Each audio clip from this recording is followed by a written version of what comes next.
कांग्रेस नेता राहुल गांधी के वोट चोरी के दावे और शिवसेना यूबीटी के नेता उद्धव ठाकरे के दिल्ली में इंडिया गठबंधन में बैठक में शामिल होने को लेकर राजनीति गर्मा गई है।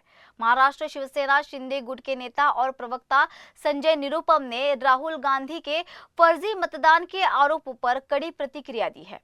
निरुपम ने राहुल गांधी द्वारा बिना किसी ठोस सबूत के लगाए गए आरोपों को गलत बताया और कहा कि ऐसे बयान मतदाताओं और हमारे चुनाव व्यवस्था का अपमान है, जिसे जनता बर्दाश्त नहीं करेगी।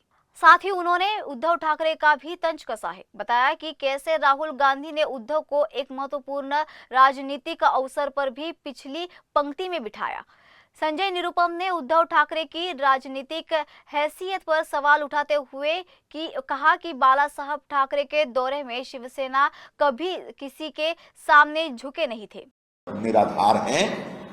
सच ये है कि राहुल गांधी जी और हमारे कांग्रेस के तमाम साथी, आप जो ये आरोप लगाते हैं बार बार, इससे आप देश के जनादेश का अपमान करते हैं। आप जब लोकसभा चुनाव में जीतते हैं तब चुनाव आयोग अच्छा रहता है, तब चुनाव में कोई धांधली नहीं होती। जब कर्नाटक में चुनाव जीतते हैं तब चुनाव आयोग अच्छा है, कोई धांधली नहीं हुई है। जब हिमाचल में आप चुनाव जीतते हैं तब कोई धांधली नहीं होती, चुनाव आयोग ने कोई घोटाला नहीं किया, आप ऐसा मानते हैं।